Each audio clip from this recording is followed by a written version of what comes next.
Hello, ladies and gentlemen. Welcome back to the Secret Invasion review, episode 2. I guess I'm just the Clown Prince of Podcast Trust now, and I'm joined by... I am the disguised Kirkland Patzer.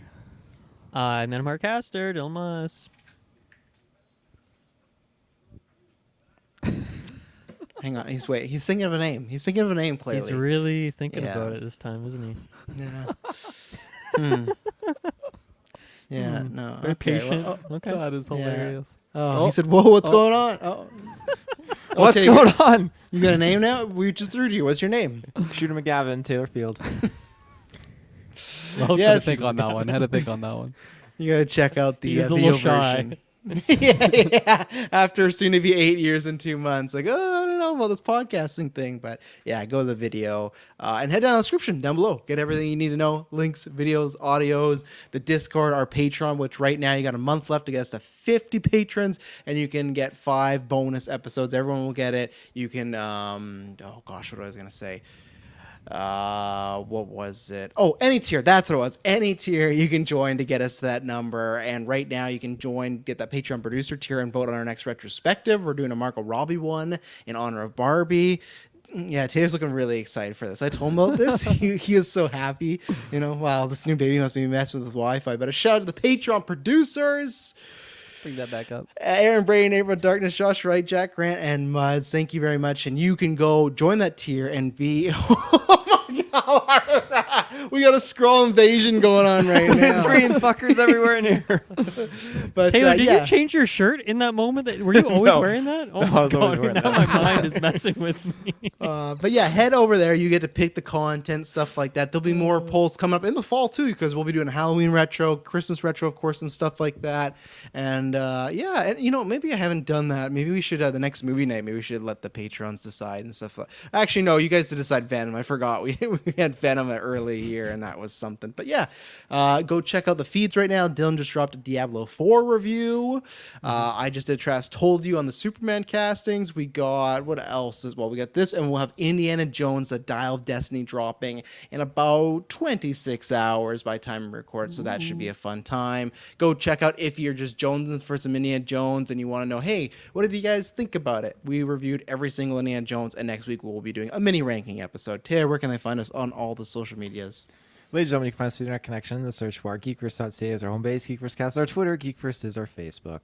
It's dangerous to throw to you. You're going to get taken over a second here there. But yeah, episode 2 of Secret Invasion. I'm going to first throw to Kirkland Patzer because we don't know his thoughts on episode 1. So I hope you watched episode 1 or we're in for a wild review. But what have you thought of episode 1 and 2? Yeah, I watched the first episode on the plane. I've watched a couple of Disney Plus first episodes on the plane, starting with Mando back in the day. So it's kind of a funny little tradition I have there. But yeah, no, I really enjoyed the start to the show. I feel like this episode, being episode 2, building upon as well as answering some questions that I had from episode 1. So I'm glad I didn't have to wait a long time. So I'm curious how you guys were feeling, because I haven't listened to the review or anything as to what you thought after episode 1. But yeah, no, I really like just the feel of this, the cloak and dagger, the spy aspect to it. It's really fun, and I'm really liking Emilia Clarke in the show. Her character of Gaia, it's just, yeah, I really like her as an actress, and I think she's just powerful on screen. So yeah, I think she's fantastic. I really like our villain too. Rest in peace, Maria Hill. I was kind of shocked to have that in episode 1.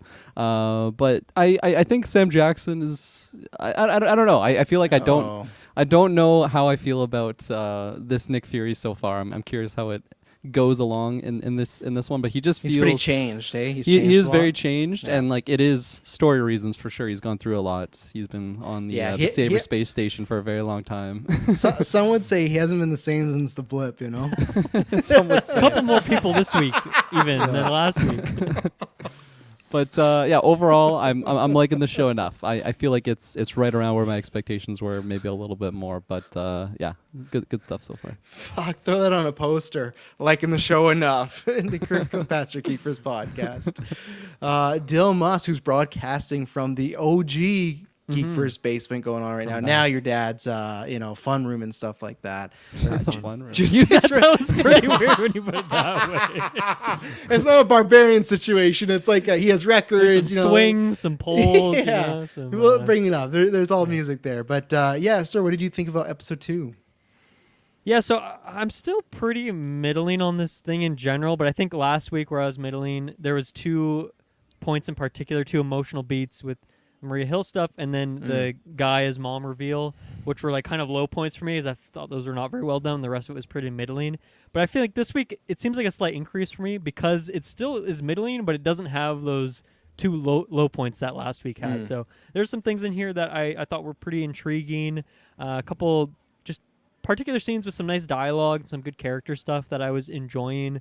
But nothing that's like, skyrocketing my excitement or anything. But definitely, the graph is going upward, and hopefully it can continue to do so. Hopefully, there's some spikes at some point, because I think if it just continued going at this rate, I don't think I'll be too jived by the ending of it. But I'm hopeful at this point. I will say, though there are some things that are not great in the show, I guess, at this point. But there you go. Still right in the middle for me. Mm-hmm. Good old Schumer Gavin. Hopefully this is the real Taylor. Taylor, what did you think about this episode? I'm here. This was definitely a step up after last week's, I would dare say. I really enjoyed a little bit more of the world building here, and a little bit more of just getting to see. It's not really a spoiler, but more of like a exposed Nick Fury, maybe a compromised Nick Fury. He has a playroom, a fun room. We've seen the photos. Yeah. So, I'm excited to kind of see where this story is now going, because they really definitely divulged in some interesting story developments, and I think it kind of goes in line with something you mentioned on. Maybe it was our predictions episode that we did for this. Like there was this something to do with like a certain type of scroll or something like that. We'll get into that later, which I'm excited to talk more about. But yeah, there's just so many cool things that were kind of popping off in here that really got me excited for what's to come. And yeah, good stuff. And yeah. So, I actually really enjoyed this episode. I think it finally got me to now, because every usually MCU show I've watched at midnight, these last 2 I've watched the next day. And even if not the review, I'm always just Jones. I'm like, I got to see I haven't felt that need, but this week I feel like there was great character moments, hopefully real characters. We don't know. Could they be Skrulls? Who knows? But like we got that. We had some very fun developments and just some actual good, in those moments, good conversational pieces that I liked. And I think the show's doing a really good job multiple times. And, some people might call it woke or too much, but I think they're doing it in a very great way where we got a little bit of this last week, and we didn't get any of that in Captain Marvel, where they're using Skrulls as a analogy for racism and, kind of, actually like intergender relationships and stuff like that, or not intergender, multicultural relationships, intergender, that can be happening all the time. But there's things in there where they're using the idea of, aliens and invading the Earth, or coming here to Earth and trying to find a sanctuary, and drawing those parallels. And I think it's really interesting too that they're using Nick Fury as that character too, because he's hardened, but also obviously he's a black man. So there's times where that character's taking stances where you go, oh, you might feel like it might go the other way, and it's not. So some more development with the villain I really like. So I think there's just, the good thing is I have probably about 3 to 4 things where I can say I really like that, really like that, really like that, where sometimes just lucky if you get one sometimes in Disney Plus episodes. I'm not trying to shit on them, I'm just saying like we've had many episodes where it's just like a fine thing, right? There goes my water bottle. This one, it locked me in. I'm more excited for it. I thought this was a very, very good episode. There's still things that I don't enjoy, as we talked about last week with the Hill thing. It looks like that as of right now is a confirmed thing, and that to me is kind of a bummer. So it's not without its problems, but I really enjoyed this one. So before we get into spoilers, I want to get your guys' opinion, because we never touched upon this too much. I don't know when we're having the next newscast. What do you guys think about when we got that number? We had the Samba review number, or the ratings numbers. It was a 995, I think, so under 1 million. And I can't remember who was. I can't remember if it was Dylan or Kirkland that was a 1.2 2 or something, because me and Taylor were higher than that. I think I was like a 1.3 and Taylor was like a 1.4, but I was honestly surprised. It's funny because I listened back a little bit and then I forgot to write down the score, so yay me. But like I was like, there's no way this does under 1 million, and it did. So I'm very surprised. I'm interested to see how the reaction is going forward, if it will get more talked about, but I was honestly surprised it didn't crack a million. So now it's the second lowest Marvel one, which we all had it there. We just had varying degrees of the number. Yeah, I guess I'm not too shocked, because obviously if you see under 1 million and you think that means something drastic, but like it's just barely under 1 million. And it's not too much lower than where our predictions were at. So I guess it's not too shocking. And yeah, I'm curious why that is. You know, I guess we kind of had a lot of those discussions on those prediction episodes. But even in our Discord today, we were talking. I think Superbad Mike was bringing up that just various people, friends and stuff that he's been talking to, did not realize that the show was like centered around Nick Fury and just like the marketing side of it, and that the show's not been very clear about what it is. And then Travis, you had some counter arguments where like, well, Nick or Sam Jackson's like all over the posters and the images and thumbnails and all that stuff. Yeah. But yeah, so I'm curious if it's more that thing, and there was not a good job in the marketing and the education of it, or if it is people knew what it was and they still just don't really care, or maybe. I mean, hot off Guardians, I think that people are pretty hyped right now, but maybe just in general, the hype's a bit lower with things getting pushed back and Ant-Man and stuff. So yeah, there's a lot at work, but I guess the actual number itself is not too shocking for me, though it is disappointing. Yeah. You guys had anything? I'm pretty surprised actually. I feel like 1 million was pretty safe bet, but yeah, I don't know, especially the fact that it is Sam Jackson. Maybe people are just, they don't have that super effect with him being Nick Fury, and like that attachment, that pairing just isn't getting enough people to tune in. But who knows? Maybe it'll have good word of mouth and the numbers will increase with the show as it goes on. But yeah, right out the gate, I'm a little bit surprised. I wonder what it would have been like if Fury was around for Infinity War and Endgame, right? You gotta think like the two biggest Marvel movies, and he's not in them. Sure, he's in an end credit in Infinity War. Sure, he pops up at the funeral in Endgame, but like he has very little to do with any of those. I don't know if it's just story purposes or paying him wise, but there's even Captain Marvel, who's not in Endgame that much, still has a segment and a cool moment, right? So you have like this grand finale, and that was the thing with Infinity War and Endgame. Infinity War is like, hey, we're gonna showcase these heroes, and then in Endgame, some will be snapped away, so we'll showcase these heroes. And both time he wasn't on any of those showcases, you know? Yeah, I mean that too. Mixed, like if it was a Nick Fury show about him building the next Avengers team, it would be way bigger. You know, like that'd be cool. Like, that'd be actually cool. It might just be a thing that people don't know what Secret Invasion is, or they don't understand the ramifications of like Captain Marvel, and this is a sequel to that, right? Which, because it is a bit weird.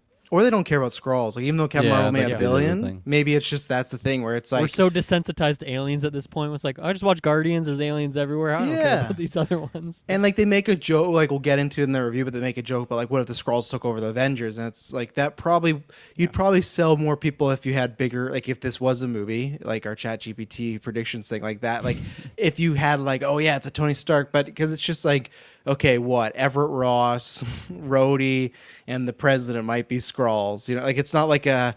I don't think you're gonna get any big time reveals here. So it's like I don't think even whoever they reveal, even they review Nick Fury is a Skrull himself, which they've done before. I don't know if people really care about that. You know, it just feels like a bump in the road, which I think I appreciate this episode more. It felt smaller scale, more personal, which I liked. But Taylor, were you surprised? Like I said, we all had it at the second, but were you surprised it didn't crack the million at least for this first week?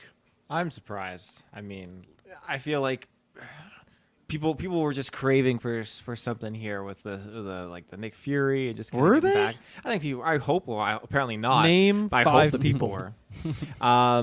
Me, you, Kirkland, Travis. No. Don't put me. No. Yeah, I would not. I would not sign up. I did not sign that petition. I've said before, I think this could be like Black Widow, where the time to do a Nick Fury project was maybe it's past the point. You know, like there was a window if there. Disney Plus existed in you know Yes. 2017 or something. Or they could have just done like I don't know why they like obviously not, but like they could have just done some cheap 60 million spy thriller, Sam Jackson. Like you don't have to make it mass, or just make him on some sort of mission. But I feel like that time has passed. You know, it's and now I think it's soon time to kill the character. Let's you know, I like Sam Jackson. He says he's never going to stop playing Nick Fury, so maybe they will keep him around. But I just feel like it's time. You got to give him a big send off coming up here. But I don't know. Well, let's get into it. So we're going to take our first ad break, then we'll be right back talking all the spoilers. So we'll be right back.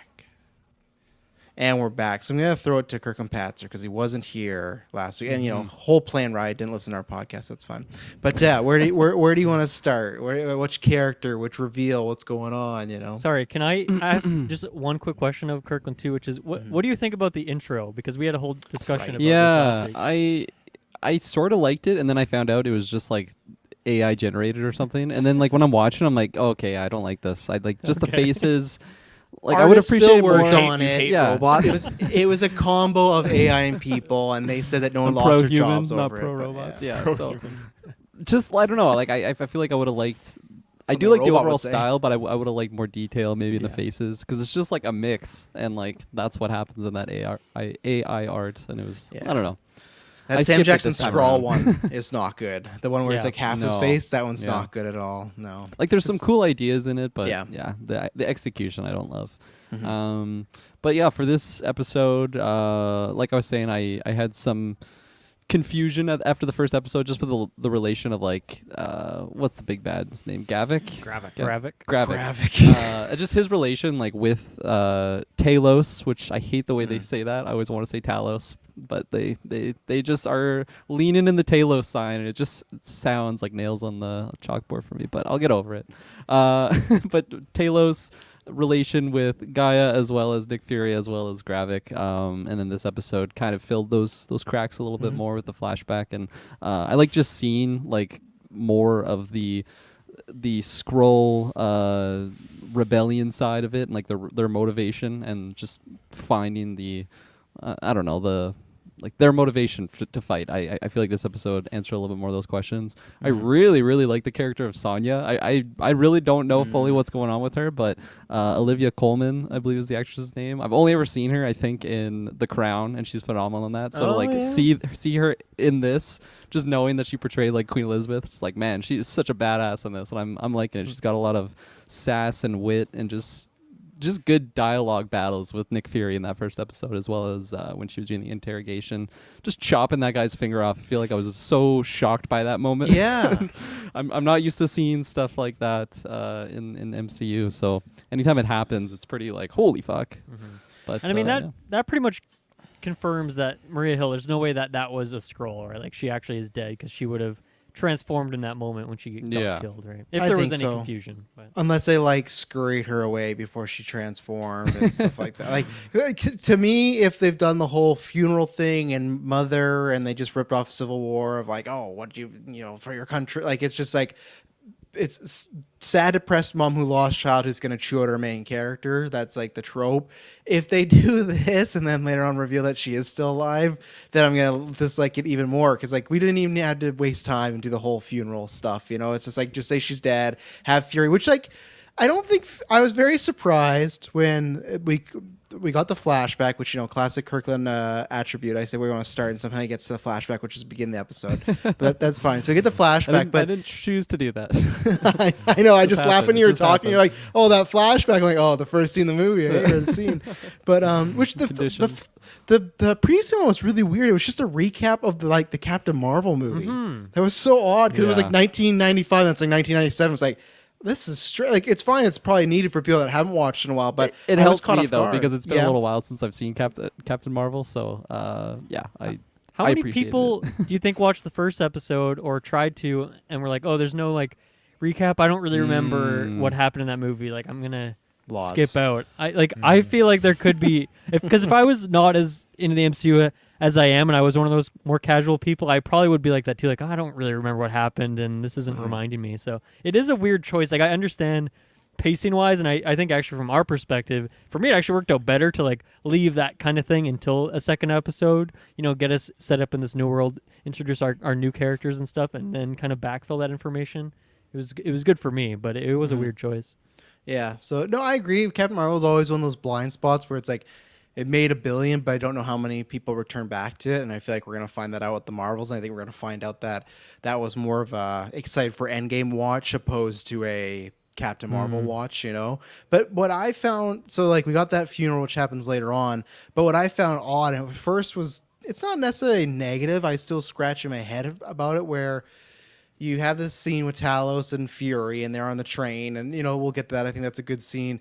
But I feel like other than the funeral and Cheeto bringing up later, Fury doesn't seem like that distraught over losing Heel. Like at one point he talks like, "Oh yeah, she's one of the him and Rhodey just talk about she's one of the best. You let one of the best die," but it feels like in a very superficial way where it's like they're just sad because they lost a good agent and not like a good person. And that's what I thought when he was having this whole conversation about his mom and all this stuff. I'm like, oh, this is going to lead to some time back to Hill. And for some reason, but no, like like other than last week, she got shot.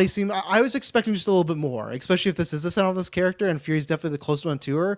I was expecting a little more commentary, a little more conversation, a little more remorse from Fury. And I get it that he's in the thick of it, but we didn't really get that. So I was kind of head scratching in that one, He's That's changed, Travis, don't you know? Yeah, right. He's changed. Yeah, he's changed.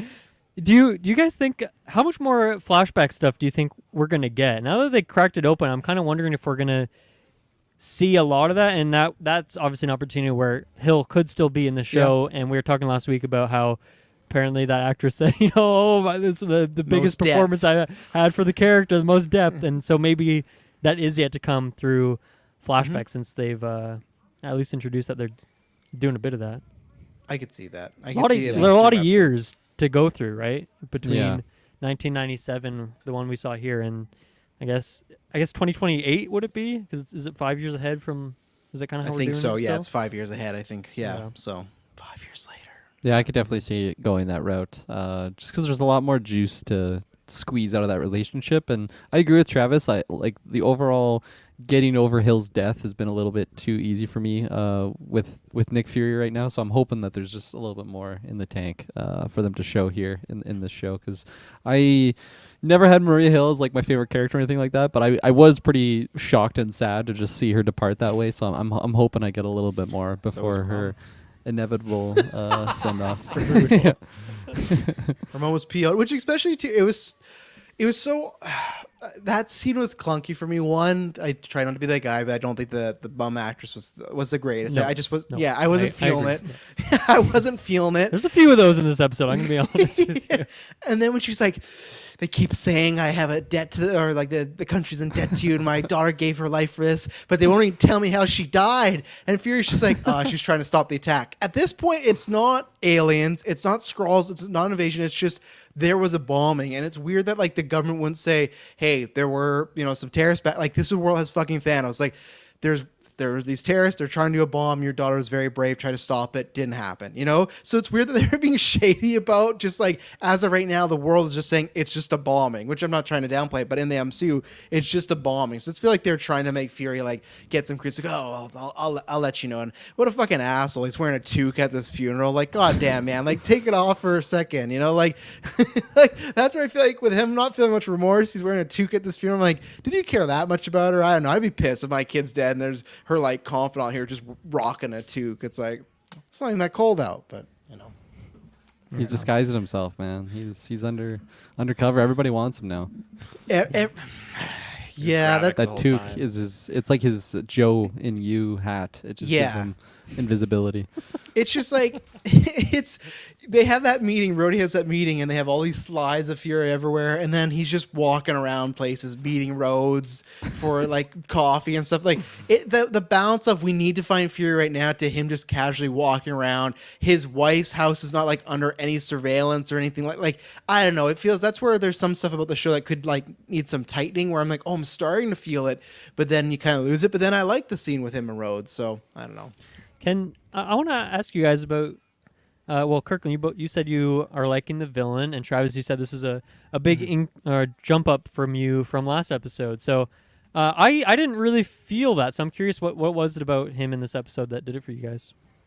I think I really liked the just like the quiet intimidation that he exudes from his character. Like he doesn't really get too crazy and erratic, but he still is able to like just draw a lot of fear. And I feel like that was shown in the coup that took place with the council members, as well as when he just completely off that guy in front of Gaia, just trying to like send a message that you definitely respect me, but more so probably fear me. And I think as the show goes on, I'm expecting him to just go a little bit crazier down that alignment path where maybe people in his own loyalty are a little bit sketched out about his actions. But because I've seen that character archetype done before, and I've just generally liked it. So I'm seeing a little bit more of it here, and I like the actors just like body language in certain scenes. I feel like he's got it for me. He's got it.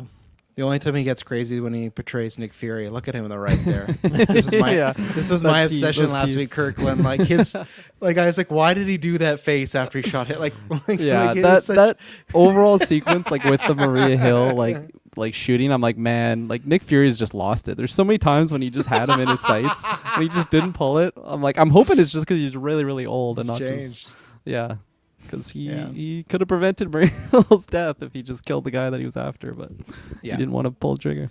Yeah, no, I think that it's not like anything we haven't seen before. Of like he's fighting for his people. I like the way I really like the conversations about like humans versus dogs, and them like saying like, oh, who would want to be a dog, and him being like, well, actually, no, like look at these things, and it's a classic. Yeah, humans are ruining the world, they're polluting the earth and stuff like that.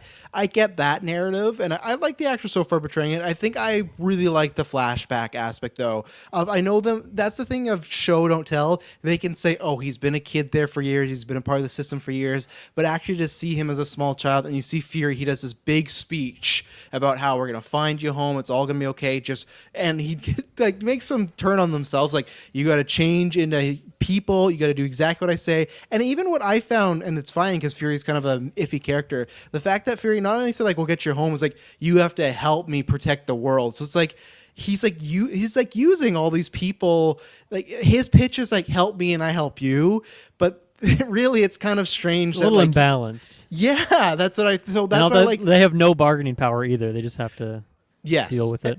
And that's why I like that him as a child, he gets this pitch. So it's like, and now you jump to that was what, 97 they said. So now it's been coming on 30 years or something like that. So yeah, it's like 30 years of festering, 30 years of being pushed back and just being used. So I think just seeing him as a child hear that speech, that bought it for me, because it wasn't so much as like a guy that was with the system and one day just turns evil. It sounds like it's been building up a little bit, but I like that it is okay, you've been promised this one thing, and you would assume that, hey, this guy's probably just lying to us, because yes, the blip happened, but that was still only 5 years out of the 30. You know, there was all this other time. And same thing, he says, oh, me and Captain Marvel are gonna find you home. How many times in the MCU so far have they been like, oh, Captain Marvel's off planet doing her own thing? So it's like, is she helping? So I think that's where it's more Fury, because we had known this before that the Skrulls were motivated because they didn't get a home. But I think the way that they showed Fury kind of initialize that is what made me buy, okay, I could see Skrulls turning and just kind of having enough with the situation. So why do you think Captain Marvel, just side tangent, why do you think she's just kind of like absconded? Is that the word? Or just kind of like ditched the Skrulls? Absconded. I think she's just getting the, like, she's just, it's the same line as Endgame, right? Of like, oh, what's happening here is happening a lot of other places. So I feel like every time she's somewhere, she's getting into trouble, she's saving more people, stuff like that, you know? Because what is she supposed to do? I guess she's just supposed to fly around space until she finds an empty planet. Is she supposed to go to a planet and kill everyone and take it over and say, like, I found you a planet? That planet that Thanos was camping on looked pretty good if you ask me. I mean, he's not there anymore. True. Yeah, that's actually a really good point. That'd be a great home for them, I think. That actually would, they could tie that to Endgame. That'd be really good. Of like, hey, we went to this planet and I got like that, because Fury didn't. But like, they're like, there's a bit of baggage here, but if you can get over that, a good place to live. Yeah, Thanos' decapitated head. Yeah. This is Soup's your still room. warm. Grab it. I used the soup to make the soup. Yeah, it's still just cooking. It's like the most thickest stew of all time. Like, oh, that's good. Like, what did he use? But that actually would be a very smart way to tie it together. I think that'd be great because it looked like a nice planet. Yeah, Not enough radiation, maybe. Corn-looking thing there. Yeah, I like your guys' points. All good points. I think maybe the one weak spot for me is that meeting, unfortunately, and it's not even really his fault. But to me, that's like the mom funeral quality acting. I didn't really think anyone there was really doing a great job, and it really kind of took me out of it. And like, you know, Taylor, in my notes, I wrote down Shooter McGavin too. I love me some Shooter McGavin, but he also doesn't really do anything in that scene. He's just like looking around and like, I don't know, his eye, like the way he's looking around is almost as if none of them were in the same room filming, and he was like having to act with himself, which I don't think was the case, but you never know with the MCU. But yeah, I think the whole scene was maybe a bit funky for me, a bit strange, and didn't have the tension that it should have. And I think acting quality, but also that's like, okay, you're throwing me in this room with a bunch of random people that I don't know and don't really care about. And I think they are specifically putting this in Europe and Russia and stuff to make it feel like maybe it has a bit less stakes than other stuff we've seen in the MCU, or if this was big people from that we've seen from like all these, Iron Man movies and, people in America and stuff. Not that the rest of the world isn't important, but it just didn't have the same gravitas for me as I think it very well could have. To comment on that, it being in Europe and Russia, I think for a lot of us in like North America, then we grew up with the Avengers, and everyone kind of taking place in North America and the States and all that. So it kind of pulls those questions aside where like, hey, if we're not focused on America, then we're not going to be seeing who's Skrull and who isn't. Yes, they're showing us who they want us to see, like Shooter McGavin, like of FXX News, which is very funny. But I just think it's a great way to kind of hide the fact of like who are Skrulls. I mean, we don't even know if like Rhodey. I mean, I'm kind of leaning to maybe him not being, but yeah. Yeah, me too. But yeah. Yeah, I think it's one of those things that for me, I liked Gravik in the scene. The rest of it, I didn't like I didn't mind the takeover. I think the execution was a little lackey. Like he kills that one guy, and then I did not like the side lackey, whoever that lady was that was just like with him. Like, yeah, we've taken over now. And Gravik, so like it felt very easy as far as like, well, isn't there like hundreds of Skrulls? Like, wouldn't there be like a vote or something? Like it was very odd. And I think it's, for me, it's that thing where I don't need like, okay, Doctor Strange sits down, like I don't need all these heroes like, oh, but it was this thing of like, hey, these are all very important characters and they're all Skrulls. Even if it would have been one character that we knew, like I don't know, we got it last week, something similar to the Everett Ross thing where pick a character of that stature. And again, you can say that they haven't been a Skrull this whole time. You could just say that, hey, maybe I'm trying to think of somebody who's like, okay, Jimmy Woo, use him for example, right? We saw him Ant-Man, Quantumania playing Magic with Scott. Just say, hey, after that movie, he got taken away and now he's a Skrull. So you don't have to go, oh, from the very, very beginning, Jimmy was a Skrull. You say, no, for this last year, he's been a Skrull. So even if you had that, we're like, fuck, like Jimmy Woo's a Skrull right now. And even if they don't reveal it in the show, it'd be great the next time you see him, like, is he not? So I think that's what the scene needed, was maybe just one or two. The same way as when in Winter Soldier, when they did the Hail Hydra thing, right? And you had Gary Chandler, who was like the Speaker of the House or something. Remember in Iron Man 1 and 2 where he does like the fuck you Stark, and him and Stark, and he's revealed to be a part of Hydra. I think you need a character like that where it's like we've seen them in a few movies and this feels like some importance of, okay, I get their position. And maybe if Rhodey was a Skrull, maybe he should have been, maybe these scenes should have been flipped. I would have liked it if you sat down and was like, okay, whether you know or not, that's like, okay, that's an important character. He's working with the president and we know the actor and character. This just felt like a bunch of people where it's like, oh, this guy's very, very important. This girl's very, very important, which I get their titles and their different countries, but it was missing a little chutzpah. Even if one of them is a character we know or feels relevant to us or is not a name we're hearing for the first time, because to get everyone to understand, that's probably a bit harder on the scheduling and all this kind of stuff and budget and whatnot. But yeah, I feel like even one, or maybe just any more connection, but didn't. They use that on their Alexander Pierce play in this episode. The name drop. Yeah, they did say Pierce. Yeah, there's a lot of drops and Easter eggs and stuff like that. But yeah, Taylor, how you feel about the villain right now after some of the developments? Definitely amped up in this episode. I like him a lot more coming around this time. He felt so much more intense, and he felt very. I don't know. I'm hoping like if they keep this villain alive and they're gonna have a long game with him, I'm hoping that. Without other villains dropping like flies, I might keep Gravik around for a longer period of time. Who knows? But, what villains are dropping like flies? Actors, I should say actors. Hey, it's looking good for Kang right now. Yeah, good. But I think he just brought it. When he walked into that room, he's like, and he's looking at Gaia, just shoot him in the head if not back in 1 hour. Just commanding the respect of the council and all that jazz, and just how shady it is. I'm just digging all of it, just this behind the scenes secret shadow stuff going down, and his essence and aesthetic he brings too when he looks at, I can't remember the guy's name, but the guy who's being tortured. Yeah, tell him anything, and for a second, I wanted to believe him that like he was being sincere, like okay, get him and we'll take care of you kind of a thing. But yeah, just when they're pulling up to the woods and they fucking threw him out back and popped one in his head. That's Listen, if you ever get pulled up to the woods and you're walked Yeah. out with the other people, it's over for you. You know, What do you there's say? Like, are we almost home? Yeah, bro. I don't know if he said yeah. Can we get bro, Red Swan but- pizza tonight? Hell yeah, Brody. Last meal. What? Oh, I said good meal. I said good meal. But yeah, no, I like the scene. I know it was obvious the way like when he was questioning him, like, okay, this guy's not going to survive and stuff. But I appreciated that they tried to, whether they tried to save as a scroll or they just wanted to get the information. I liked their little tactical mission. You got a fun little action scene there. And I'm with Kirkland. I was surprised that like between like Wakanda Forever last year and I can't remember, there's another one where maybe some stuff in Multiverse Madness, that finger cut. I was like, oh man, like this at least to me gives me some hope for.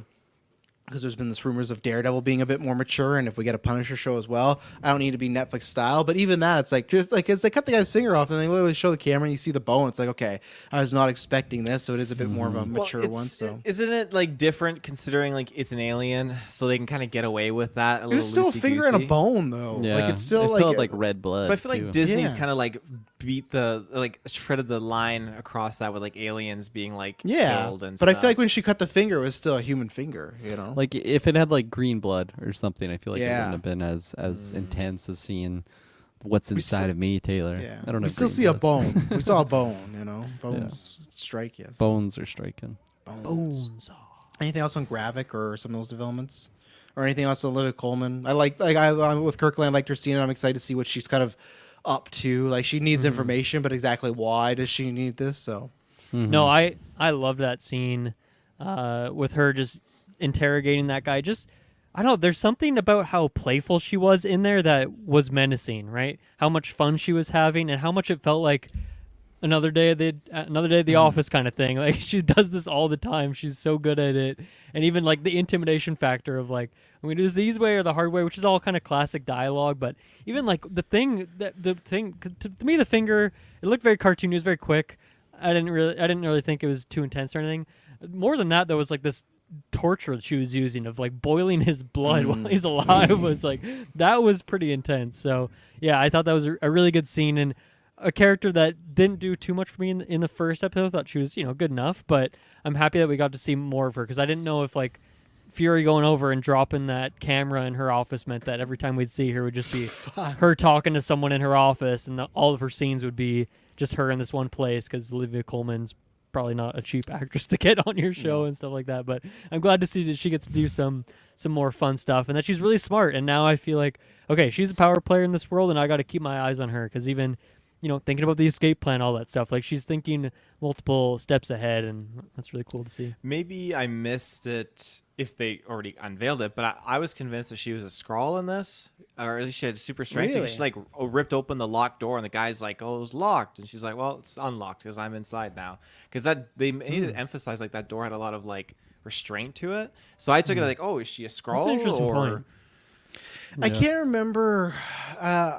I don't know if they're going to go down this route, but I'm pretty sure her character is a gender swap superhero. So there might be some of that residual as well. Maybe they'll reveal that back in the day she used to do some heroism and stuff like She that. I took can't some remember if it's- super serum at some point, maybe. Yeah, I can't remember if it's not Captain Jack. You got Taylor and Kirkland might remember. I'm forgetting the name. Remember when we did House of M and there was that guy that got brought back from the dead as like a zombie and he blows Yes. up and yeah. I think I don't know for sure if it's that, but I'll find out and stuff like that. But Well, while he's looking that up, my one criticism of that scene, sorry, me railing on this episode is just the acting, but that one like main Russian guy in there who was like freaking out when she came in, Yeah. and he's like like swinging around when he's trying to get his coat off the hook, and he's like, "Oh, go get me a sauce," all this stuff. I was like, man, give me a sauce. what are they doing? Like, there's just some weird acting going on with this guy. They told him to That- overact, and he did. Yeah, and he nailed it. That fighting scene once Gravik went in there and they were taking out those Russian guys, like Gravik like lifted up the one guy Yeah. and dropped him on that fucking meat on the hook. meat hook, Oh, yeah, that was good. Oof. that always gets me. It always gets you. Meat hook. Every time get you ya. watch this episode, it gets you. It always gets me. AB and repeating that moment. Look at this. Oh, Let's see. Where Well, do I I'll go bring- next? Yeah, I'll It bring was up like this while you're Jack, looking- wasn't it? Oh, okay, sorry. Union Jack. Yeah, maybe that sounds kind of familiar. Yeah, I think it is Union Jack. But I don't know if that's What is her this- name in the? It's Sonya. Sonya Fallsworth. Yeah, I don't know. Seems like a weird swap, but no, I mean, Taylor, you mentioned this that I love a good Easter egg, and them going on that computer, and I guess it just has like essentially all the info on aliens that have come to Earth, essentially. But like Groot was in there, Yeah. Cull Obsidian from the Black Order there, a Frost Beast from Jotunheim, which. I mean, I'm so foggy on Dark World. I'm guessing that's a Dark World reference if Frost Beast comes to Earth. Is that what's going on? Well, yeah, so Frost Beast does come to Earth. Actually, it comes through one of the convergence portals. That's an end credit scene. Man, that movie is in one ear out the other for Don't me. remember that, clearly. Dylan? and then like an extreme, I guess, in reference to Extremis, which is like those fire dudes from Iron Man 3, right? Mm-hmm. You got So it. I like all that stuff. That's fun. Okay, so what it was is it's not that it's so she's not a character that exists, but she's related because they've just made it up. She's related to a character that was in the Howling Commandos with Captain America, and then she is related to Union Jack. So she's not a super, but maybe there's something there and stuff like that. They So might wanna wait, play on it. this isn't. She's new to this show, or like she's newer New in in the general, comics? no, like doesn't exist till now, but she has ties to other Marvel characters that do exist. So they made one up that has relations to characters. Well, where do So those connections come from? Like, are we yet to see those? Well, or, one like- is the Howling Commando, so she has the same name. There's someone else in the Howling Commandos. The MCU has the last name Fallsworth, so she's related to okay, one of Steve's okay. crew. And then also we haven't met Union Jack, but she's related to Union Jack some way because that's what it was in my mind. The rumor was that she was a gender swapped Union Jack, but that's not the case. It's just that she's related to Union Jack. So maybe one day we'll get Union Jack and he'll blow up the mansion. Well, I'm curious when or if they tie those things in a more meaningful way for casual Well, people like me. I guess she ripped that door, so maybe there's like some like throwaway line of my uncle taught me this or my great grandfather gave me. Somehow I didn't even track that would be a super strength thing until Taylor like was like, oh yeah, they did make a highlight of that door being very strong and needing Maybe- like little bombs to open it.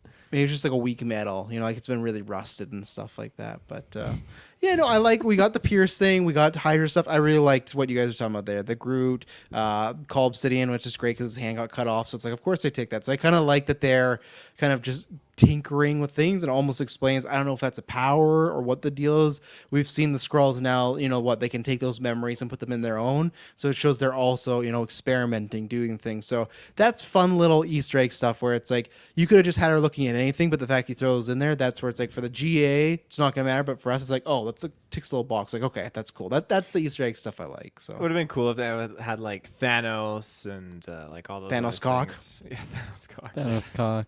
just a picture and then Second like, Thanos cock. this second version. This is rated M. 2015 Thanos. Yeah. One's bigger, one's more wrinkly.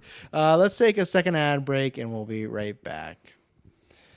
And we're back. So let's talk about James Rhodes, War Machine, Iron Patriot, member of the Avengers. Don't know the status now, which was interesting because this was happening in this conversation where they bring up the Avengers. Avengers got brought up twice here, and this is where I'm always wondering, and this is where I still think sometimes there's a problem with the MCU in this aspect of we still don't even know what the status is of the Avengers. Now, here in this episode, they referred to them like they were a unit, and if they're a unit, who are the Avengers? I think by now, we should have this answer in Phase 4, in my opinion. Even if we didn't get a movie, just who's on the team.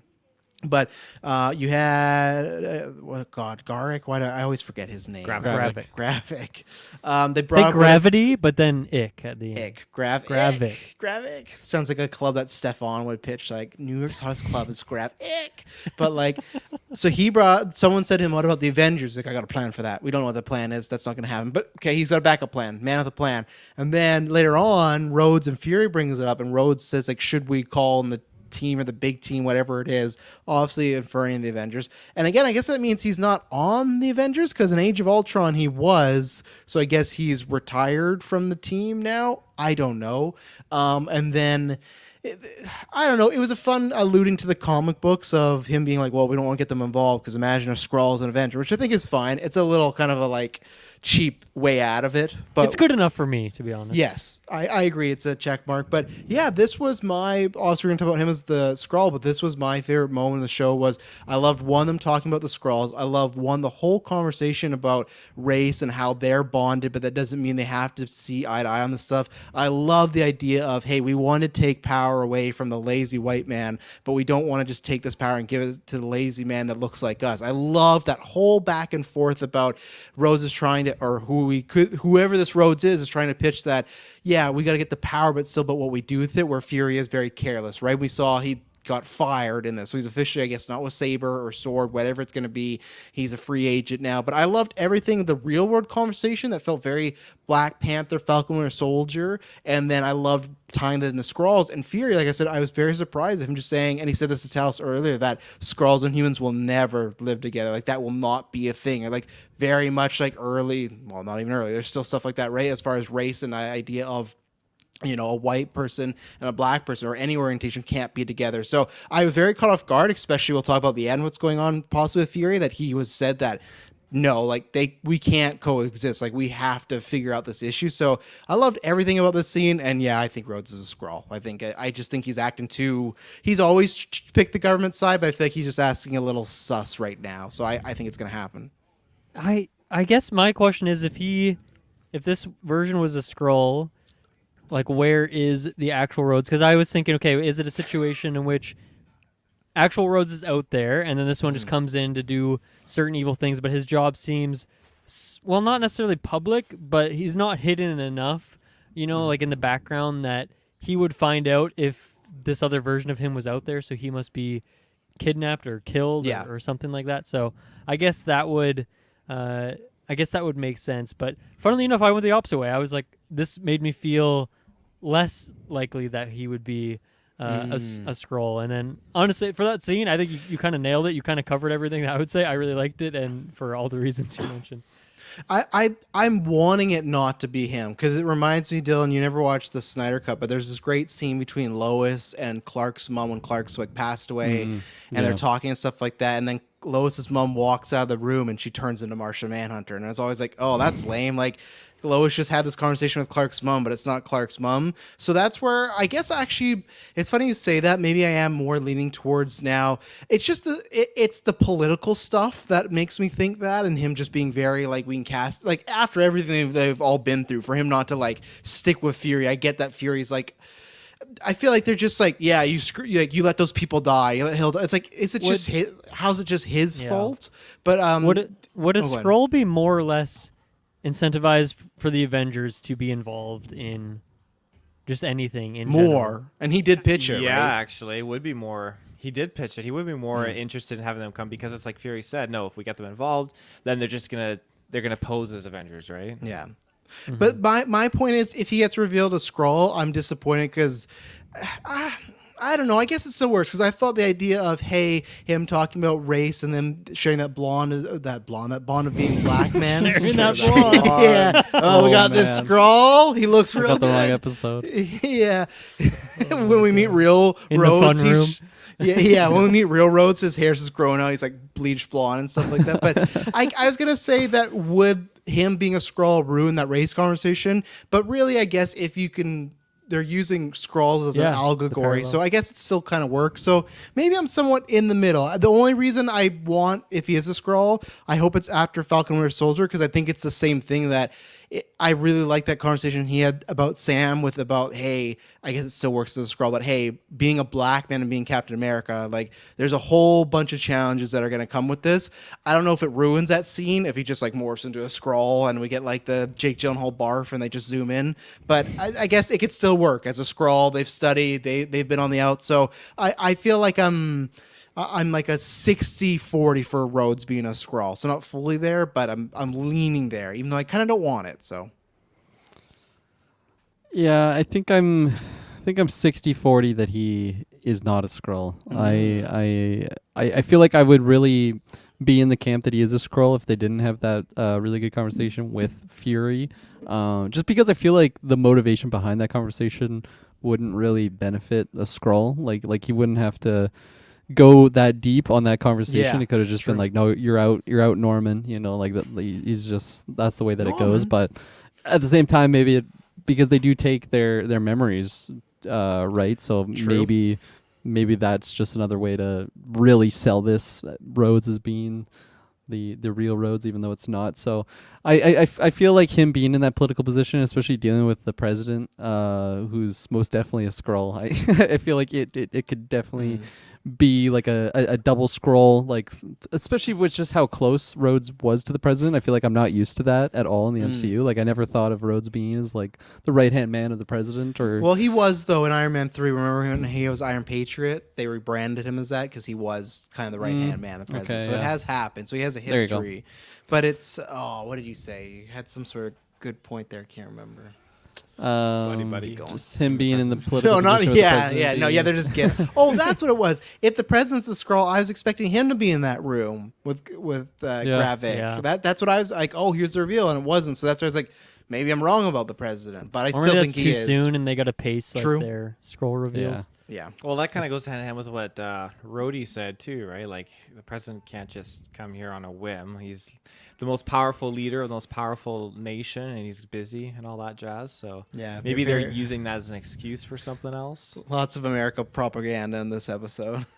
It seemed a little weird. Like I they definitely made the threat seem not so big. Do it like Dylan, you brought up this point of just having like actual nations' names. It doesn't feel like it's just Thanos' army against the entire Earth. So it definitely like brings it down a scale a little bit. But I don't know. It was just something about the Russia thing is just it's just weird. It's probably weird with like the timing of what's going on with Russia right now in the real world. But just like like having like meta Russia as like a commentary. threat with like America, it just seemed weird. I don't know. Like entering World War III. Yeah, Maybe 'cause I'm they have- alone there. entering World War III. Because then they also had that line too, where they're like, "Oh, there's these foes from Russia," and Rhodes like, "Huh, Russia? Why would I believe that?" Like, it's just like, Yeah, I mean, this must have been written before the war. Like, it must be just kind of coincidence, I guess, based on timing. No, honestly, I was thinking that too because like a couple years ago, just out of context, I watched Jack Ryan season 3, and that had the same thing. Russia as like the main enemy doing a coup, trying to stir the pot here against America. So I think it's just kind of like just the times and just the way the world's going. They're just kind of using it as a story narrative. in yeah, shows. I feel like because you have eras where wars aren't like, okay, I'm not trying to get too political here. After 9/11, Iraq is the bad guy in every movie, right? For the next 5 years. But then you have times where the world's good and you have Top Gun where it's like, oh, the enemy. And you never learn who the enemy is and who the country's from. I feel like now, and I'm not trying to, hopefully you don't support the war and stuff like that. Don't listen if you do. But like if Russia can just now easily paint it as the bad guy in a lot of projects because it's kind of like for most countries a unanimous like, yeah, fuck that country, but we can't really do much about it. So I think that's why it maybe is because they could have changed that. They could have taken the Russia stuff out and replaced like with ADR and like they fucking like they do all these reshoots all the time on green screens, right? So I think But I mean, was it's our like the country. setting. The setting is Russia too, right? Like, I feel like there's, Yep. I think there's too much for them to just change it after the fact or quickly change it in like the last 12 months, right? I think the thing is that you could have had it in Russia, but the fact that they're still making Russia a enemy, that's the thing that because I think you could have the event happen in Russia and then just shift to the Skrulls, but they keep bringing up Russia as like a war going on there. Some of them as the enemy and stuff like that. So, which is interesting in the MCU. Like it's interesting what they choose to make real world and what they don't. Because obviously something like COVID that seemingly never happened. Like I guess the blip was their COVID, right? Where now it's like if it is Russia, that is very real worldy, but that's 5 years from now. So it's like it's very. But then it's like interesting what they Russia say. versus the U.S., so it's like Yeah. kind of different too. Yeah. Yeah, Cat 4, baby. You know what's that plot? he just lands and it's like the scene of Iron Man 1 when Iron Man just landed and like destroyed that town. Yeah. They're gonna do that with Captain America. He's just gonna land and destroy Russia. And And Russia just destroys the destroy Kremlin. everything's going down by It's Sam. a character like- that looks exactly like Putin, but it's not actually Putin. It's like like a a Mission name Impossible very close scene. to Putin. Yeah, exactly. My last to get us back on track. My last thing on Rhodey is I was kind of surprised to see him. Well, I was surprised last week when we got him in the first episode, and I'm surprised to see him 2 episodes back to back. And I'm really curious now how much he's in this show because I think in the trailer it was this scene, right? Like in the I think so so. like it was yeah. him in the booth, like drinking coffee. Like that seems familiar to me. So I'm curious how much more of them there is. Obviously, if next episode is a scroll reveal, and then you wouldn't necessarily need to have him again. Yeah. Well, you'd have that quick reveal, and then could just use the scroll from here on out. But yeah, I'm curious how much he'll be in it, or if it was like, okay, he's fulfilled his role now, and then maybe he comes back in the finale or something. But yeah, I mean, I guess that just kind of rolls into the end of the episode and the firing in general, and where the hell does Fury go from here if he's seemingly got no allies except for one. So really curious to see what happens with Rhodes in the next Great episode. fucking line though. I will give them like A tier Fury line of he's like, you're out. When he walks up to him, he's like, even when I'm out, I'm in. And the way that line by itself, fine line. It's Sam Jackson the way he delivered it. It was like, fuck yeah, that's Getting the up in old his Nick- face that and line. everything. Yeah, that good like Knocking one this guy shot out, this lackey out a little bit. Yeah. He pulls out a gun. No, but like just the way like like Sam Jackson sold. I was like, yeah, that's Nick Fury right there. Now it feels like he's even more motivated because he lost Hill. Him and Talos didn't seem to end on the greatest conversation because that was yelling. like, yeah, like, and I like that scene. It was a fun kind of get there. Like, tell me something I don't know, and like big reveal as far as like, oh yeah, there's hundreds of us. There's hundreds of us There's a here. million. All the what? There's like there's a million of us Yeah, he here. said there's a I million. think he said a billion. I'm like, fuck. No, just 100 billion. Like, and yeah, he revealed that now every Skrull, like assumedly every Skrull is on Earth. That's what he's saying. So that was a big one, obviously. And I feel like he tried to downplay it, but yeah. So it's like no Talos, no Hill. He's out on Shield and Sword right now. So I feel like now you got a dangerous Nick Fury. So I'm excited to see what happens there. And I think Rhodey will be in 2 more episodes. I think unless he's regular Rhodey, then I think the finale. But if he's a Skrull, I feel like there will be some sort of more meat on that bone. So I'll go 2 to be safe. Fury's got this kind of staple, and I think he started it with Age of Ultron. Maybe you guys might know other moments, but I feel like he's trying to do something or like provoke something out of a character when he starts talking about something from his childhood. Because he was talking about, when he was in the barn talking to Tony, he was talking about like his family or something like that. I think in Age of Ultron, and then here he's talking like, yeah, my mom used to take us on the train. Like he always kind of like references something that I think is usually maybe a lie, but he's just using it to play a mind game. Well, the only thing that's weird and some people brought this up too. I don't know if you guys remember this in Captain Marvel. Someone calls him Nick, and he goes, "Oh, only my mother calls me Nick." And Rhodes called him Nick in this episode, and that could just be like he's trying to be formal because he's letting him go. But some people have taken that as like that could be a tip off that like no one calls him Nick, so why would Rhodes be calling him? Is that Nick? going to be So- like? Because I feel like after he said he like puts his peanut butter on his bread in a certain way, everyone was like freaking out about that and like using that as an yeah, indicator the left of hand, right hand thing, yeah, something or like something, something like that. Yeah. Imagine that's a reveal. It's just this is also a Skrull Nick Fury. Like every time we see That's- Nick Fury, he's a Skrull. That's an interesting theory. The Nick thing. I also feel like that could just be an oversight or just nothing. And like this guy decided to call him Nick because Yeah. I feel like that's something Rhodey would do. Like he would call someone a name that they don't necessarily. And they could be prefer. closer now. Like they've known each other for in their timeline. And you know, Fury's changed, therefore his name has changed too. So Of course, yeah, he's It all changed. Yeah, connects. and in their timeline, because MCU like started Iron Man 2008, in their timeline they've known each other for 20 years, maybe even more, right? So I feel like they're 20 years. They've saved the world together a couple times. Like I feel like they could be on a first name basis, you know. So definitely. Can you imagine if it's actually Nick? It's also a Fury scroll this time around, and then we just find like Nick Fury just in a freezer, like in that late season of Dexter with the Doomsday Killer. He's just been killed off like Oh, right, off screen God. for like a very long time, and he's just all of like basically since before Infinity War, he's just been this scroll Nick Fury. Deep pull on the Colin Hanks reveal. I'm putting my It's too deep of a pull for me to even I got it. I love I it. got It just it. popped up. It just popped up. Look I'm what you putting did. I'm putting all my chips on Brody being a scroll now. I'm committed. So you're 100%. I'm 100%. Yeah. That Nick comment that tipped me over. That's fucking sus.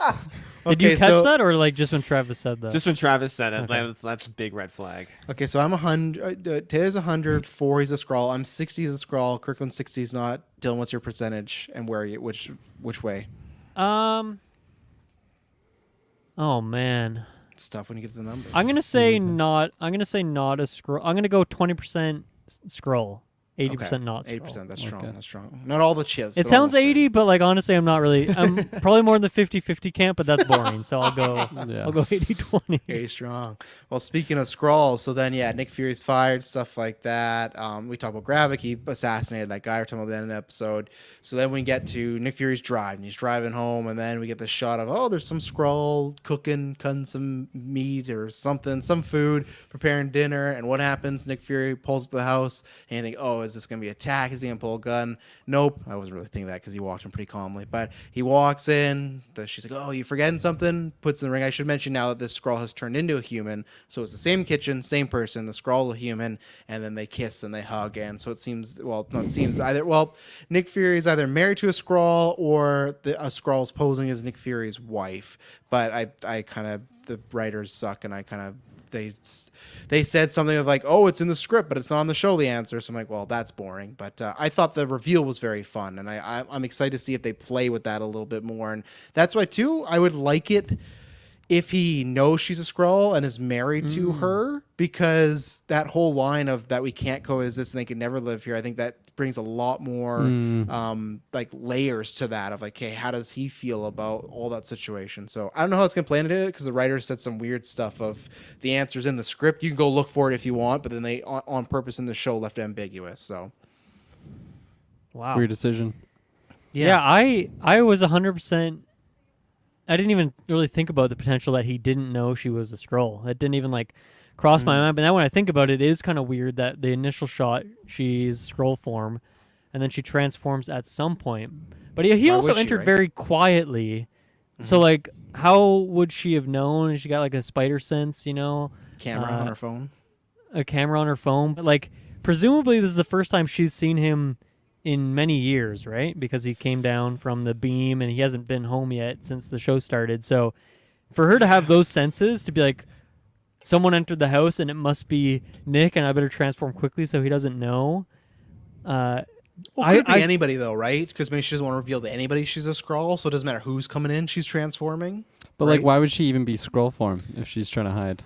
Because she's at home. So if you're home and then you hear the door open, it's like, you know. They said it's better to just stay in human form because you can fool anyone. And I feel like if someone is trying to pose as Nick Fury's wife or something, like it would make a lot more sense if they're just always that way. Because although maybe they haven't seen Nick Fury in a long time, I feel like if you're still posing that position, you're not doing your job very well if you're just taking it off. But there's no one around. There's no one at the house. But for you're on shift though. It's like me saying I can't get naked when I'm home. There's no one here. I can be naked all I want. Is that like the case? You know, you get home and you like get back from work, you like put some sweatpants on, or you take your bra off, whatever. Like, is that for a Skrull? Like, is it more comfortable to be in Skrull form than human form? I think so, because you're not thinking about it. I feel like you got to make an active change and stuff like that. I take Like, the same. But I also way. don't think they're like uncomfortable when they're human. But I think that, they're more comfortable when they're Skrulls. It's like wearing your work clothes when you get know. home. You just want to like take them off, you know. Exactly. My whole pitch is that she's fine to be a Skrull in her house because there's no one there. So the second the door opens, that's when she flips. Like, she doesn't have to be a Skrull. She's just not keeping up appearances. There's no one home. She's alone. If that was graphic, I'd be firing her. I'd be replacing her with a different one. They might not even know she's there, right? If he knows she's a Skrull. I gotta say though, I mean, Nick Fury dropping in there, you know, in that opening sequence, the flashback, when they're all transforming, it's like it is some intense noise going on, and I don't know if that's them trying to do it like from the filmmaking perspective. But if it's actually that loud, I feel like he would have heard some weird gurgling going on and be like, "I heard that. I've heard that noise before." But yeah, she could have transformed before he got in the house, so she has that cam, right? Now I'm really. I didn't think about this until right now, so now my mind is really racing. Thinking about all the possibilities. Taylor has a cam, and anytime I walk up, it dings him. So if he's a Skrull, that's why I remember that switch at the beginning of the video. Taylor would That's like audio him in too. I hear Travis when he's on the cam. Yeah. What? You're doing your Skrull change. No, I said you're the Skrull. I'm the Skrull. Why would I walk up on the camera and then change? I would have to go back, but I feel like there was a lot of windows in this house, and I feel like if you are one of these people, you just don't have windows, or you keep those blinds closed. And maybe they were, but I feel it seemed like they're a pretty tinted on the other side. well-lit home. It's one of those car ones. Yeah, maybe one-way mirror. Yeah. Yeah, I'm putting lots of work into this, but you know, I'm not gonna lie. That would still be sketchy though, as a Skrull, to be like, but can they actually see me? You know, anytime with a one-way window. You would never get naked. You could never be that sure, right? If I'm a Skrull, I'm living in a house with no windows. Like, oh, you sure you want this? Yeah, patch it up. Like, every window's gone, so I can just be walking around my Skrull self. You know, it's a remote house, a lot of woods, so you're good there. I honestly thought this is Fury's. I thought a lot of woods around there, so you're good there. You can have windows. No, like her trees. house. Yeah, she had windows that were right into the driveway, though. But I imagine she's not getting too many guests. Why? Do you assume that people don't like her? Is she a bitch? Well, I mean, It if looks like she's Scroll, making a nice Travis. meal. If She has a very you're- clean home. If you're a Mrs. Fury, I imagine that you kind of have much control over who's just popping up to your house. I doubt she even has that name. You if don't Nick think Fury her was- name is Mrs. Fury. If Nick Mrs. Fury was Nick smart, yeah, if Nick Fury was smart, that he wouldn't give her last name the same way. Like I think Hawkeye, maybe they had the Bardens, but remember we didn't learn about his family till Age of Ultron, so he had them like heavily hidden away. Now in Hawkeye, he's just like in New York with them, walking around. I really don't feel like Skrulls would feel uncomfortable in their own skin. So I'm gonna say, oh, why would she transform? Ah, man.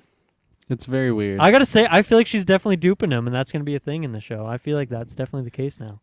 I think she's duping him too. I honestly thought it was Nick Fury's mom at first. I mean, if they do feel uncomfortable when they transform, that's just some shit evolution going on with the Skrull race to get to that point and be like, yeah, we can transform, and we can do it for our entire lives. But we just feel kind of weird when we do it. Like that'd be one of the worst adaptations for survival of the fittest, all that kind of thing. Man.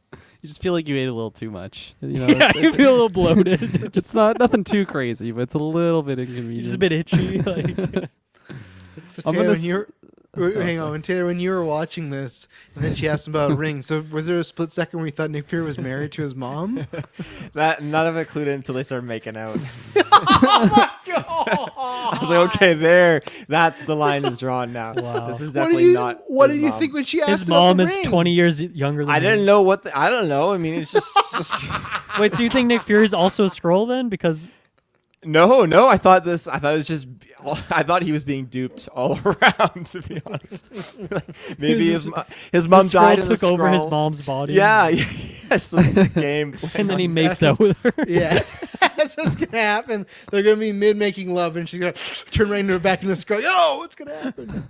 Oh my Jesus, God. The ultimate dupe, Mom. though, would be if he's also a Skrull posing as Nick Fury, and then he doesn't know that the that the wife is also a Skrull, so they're like totally duping each other. Meanwhile, they've both been duped.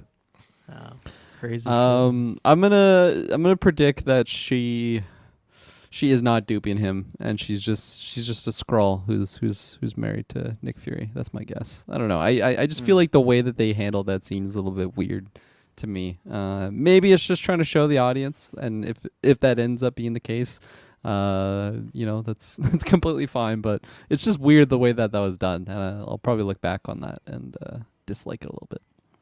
Yeah. No, I hope that's the case because I think that could be another flashback too of seeing how they kind of met and everything Yeah. like that. He's gonna walk up like, "Oh, you remind me of my mother," But no, He falls in love with the Skrull, and then he asks her to turn into his mother. Oh, It's- he's like, That's "What the fortune? ultimate. Oh, no, this one right here. Mom, want to come to the kitchen?